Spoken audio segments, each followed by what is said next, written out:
All right. So with this project, I'm building a dining room storage bench. So this is a bench that's also going to act as a cabinet. That's also going to act as a dining table seat. So here I'm just laminating some pieces of wood to create the width that I need. The tabletop or the bench width is going to be about 18 inches. And so here right now, all I'm doing is laminating some more pieces of wood to give me the width that I need. And in the background, you see my sister. She helps me out in my shop when I get pretty busy. She takes care of my Etsy orders for me. And so here I'm actually just prepping to do a crosscut, and I'm showing my sister how to actually perform one. She doesn't really use these heavy, or not heavy, but these power tools. So any chance I get, I give the opportunity to kind of like learn and, develop her skills. So, I got the fence set up for her. I gave her a nice direction on how to use the tool. And then, kind of let her have at it. She did a great job. Piece came out accurate. And so we move forward. She gets back to the Etsy orders. I get back to building this dining bench. So right now I'm cutting 45-degree angles. And so the reason I'm doing that is I'm going to creating a miter joint. And this miter joint is going to be a piece in the dining bench that is sort of acts as a spacer, but also as like a backdrop in the piece. And you'll know what I'm talking about once you see the piece developed. But currently what I'm doing is I'm creating the miter joint. And by doing this, I'm gluing the back of the joint, and then I flip it over and I put glue inside the joint. And then what I'm going to do then is close the joint and let that tape act as my fastener, essentially. So what the tape is doing, the tape's kind of holding it in place while the glue dries and keeps my 45-degree angle. And so I took those two pieces that you just saw me join, and now I'm connecting them to the body of the cabinet. What you didn't see me do is add in, the vertical pieces of the cabinet, and you didn't see me router out that groove there for the track. That track is gonna hold the two doors, but I have some photos and I'll be able to catch you up on how that went. So right now you can see I'm getting my jigsaw ready to cut off the corner of this edge, because this edge needs to be rounded over. So one of the easiest ways to kind of create a rounded edge is to, get your radius and then, cut off as much material as you can with a power tool, or just remove as much material as you can, and then go ahead and take a sander and, finish off that rounded corner. This took no time at all and gave me a really clean finish, just what I needed. So here you just see me attaching the second level of this dining bench. And so I'm just attaching the pieces with pocket screws. Pocket screws work well, and the back of the cabinet won't be seen. This is going up against the wall.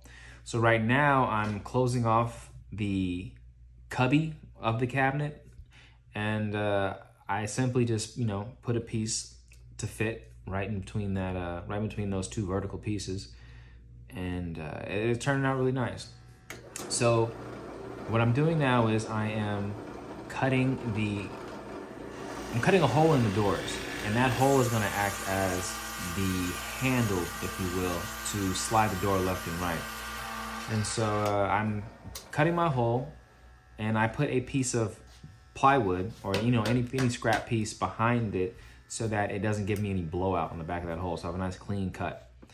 So I'm taking my palm router and I'm just giving the edges a nice little round over so that they're not hard. They're not hard edges. Hard edges, can become irritating, and they're easy to chip, and you can kind of splinter. So if you don't happen to have access to a router, you can really just take some sandpaper and kind of just break that edge to eliminate that the sharpness that you get. And so cut the hole, route it over, and I give it a nice little sanding, a little hand sand, and moving forward. So now you see me waxing the track that the doors are going to sit in. This wax just allows for the doors to glide really easily without getting pinched. And then I add the top piece of the cabinet, the top of the cabinet. I'm just making sure the doors fit in the tracks appropriately. And you see me attaching the cabinet base to the top using some pocket screws where they'll be hidden. And so here I'm just clamping and gluing. Right now I've got the sander going. I actually pre-sanded some of these pieces before assembly. It just made it a lot easier. like those vertical pieces. But here I'm just giving a quick little 220s. Oh, I sanded earlier with a 150, and then I hit it with a 220 right now. And yeah, it was a really nice, and I'm just blowing it off with my blower to remove any dust that might be hanging out.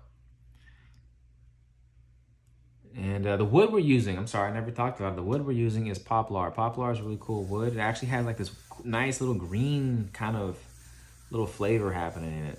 It's a really nice wood. It's not very expensive either. It's more the affordable side. And so here I'm just applying some general finishes, armor seal, satin finish, and I'm just wiping it on. It's beautiful. It's a nice wipe on finish. Just like you do with a stain, you apply it and then wipe off the stain with a rag. Wipe off the excess stain with the rag. And here you can see the piece in its totality.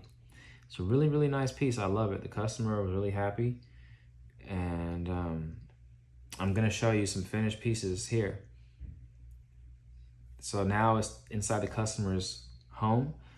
And now I'm just getting you some nice little close-up shots. The floor happened to be really uneven. That's why you see those gaps underneath. But, you know, just put some spacers underneath and it worked, you know, balance itself out. So I hope you guys enjoyed the video. If you have any questions, please put them in the comment section. Like, subscribe, and I'll be posting more. I'm going to get pretty busy with this YouTube channel. So I hope you enjoyed what you watched, and I'll catch you on the next one. Thank you.